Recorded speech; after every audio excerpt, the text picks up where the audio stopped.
Adigalar, Bangaru Adigalar. Millions and millions of red-clad devotees from not only Tamil Nadu but from other states in India, even from other countries, regard him as their spiritual guru and very fondly refer to him as Amma or Mother, always yearning to catch a glimpse of his ever merciful gaze. Who is Bangaru Adigalar? The poor, downtrodden, and the weaker sections of the society have always been ignorant of spirituality, deeming it to be reserved and inaccessible. The laymen have been completely unaware of the importance of bhakti or what devotion to God is. But Amma has created a spiritual revolution by approaching and serving such people, breaking all barriers of caste, creed, religion, nationality, economic status, engaging them in spirituality with utmost care, bearing a simple philosophy that spirituality is about understanding and realizing your true self. During the occasion of Irumudi, thousands of such people would take up the Shakti Mala and come to Melmarvattur.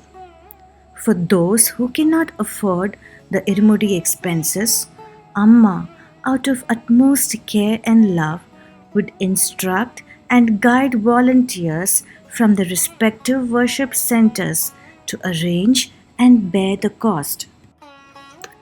Amma says there are a lot of people who are financially capable and with a generous heart, but with their circumstances or lack of opportunity, they are unable to reach out to those in need, approach those who can afford, seek their support to sponsor Irumudi expenses for the needy.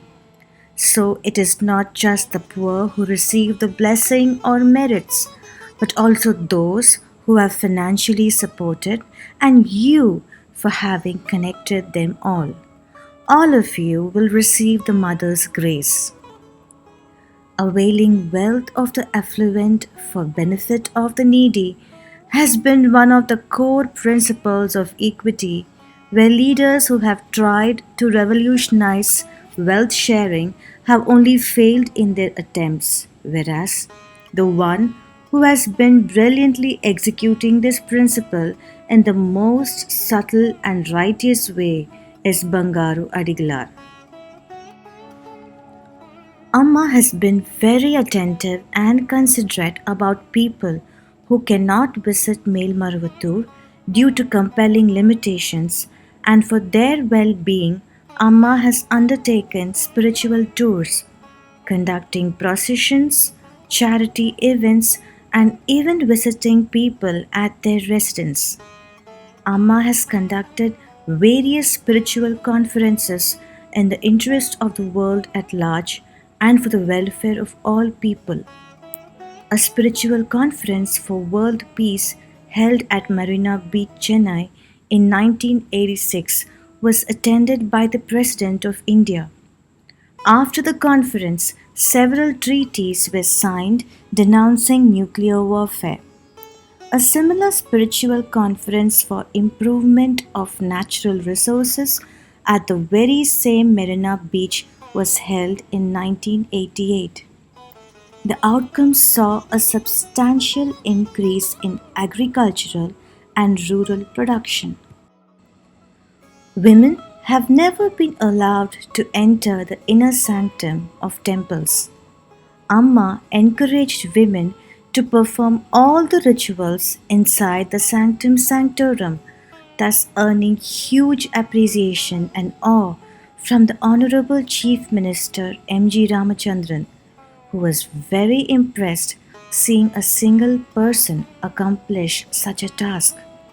A woman is made to labor all day for the construction of a temple and later denied access to the sanctum sanctorum? How is this justified? Amma questions. In Melmarvattur, women not only conduct yagnas but are involved in all the rituals conducted in the temple. Various social activists